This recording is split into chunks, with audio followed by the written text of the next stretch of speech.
सनक, सनंदन, सनातन और सनत कुमार, तो वो एक साथ सिर्फ एक ही बार आए हैं, चारों लोग साथ में। अन्यत्र कहीं पर भी इसका कोई प्रमाण नहीं मिलता है कि सनक, सनंदन, सनातन और सनत कुमार जो ऋषि हैं, तो वो नारद जी के अतिरिक्त चारों ऋषि एक साथ कहीं पर मिले हुए।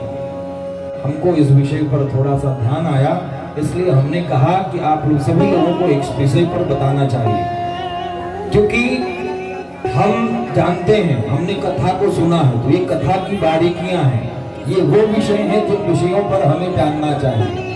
ऐसे ही महर्षि व्यास भगवान का नाम एक नाम है रोमहर्षण।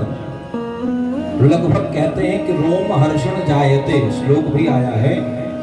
तो जब अपने पुत्र को श्री सुखदेव भगवान को बुलाने के लिए वो अपने शिष्यों को भेजते हैं, तो उस स्थान पर ऐसा बताया गया है कि उनके श्लोकों की जो आधे आधे श्लोक उन्होंने लिख कर के याद करा करके बताया था अपने शिष्यों को कि जाओ हमारे पुत्र सुखदेव जी को बुला लाओ, तो उनके श्लोकों की ध्वनि सुन करके सुखदेव भगवान के रोम रोम में जो प्रविष्ट हुआ उनका श्लोक और उसकी ध्वनि, तो रोम रोम खड़े हो गए। इसीलिए उनके श्लोकों की ध्वनि, जो गाने का तरीका और जो लिखने का भाव था, उस भाव से उनका नाम रोमहर्षण भी पड़ा।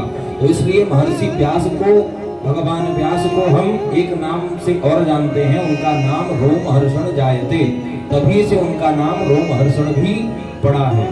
तो हमसे यदि कोई पूछता है तो हमें यह भी कहना चाहिए दो विषय कि हम जब कथा श्रवण किए हैं, तो सनत, सनंदन, सनातन और सनत कुमार नारद जी के साथ एक ही बार पूरे धर्म ग्रंथों पर आया नहीं है कहीं कि एक बार के अतिरिक्त वो कहीं साथ में आए। दूसरा, व्यास जी को रोमहर्षण क्यों कहा जाता है, तो इसकी कथा भी हमने आपको बता दी।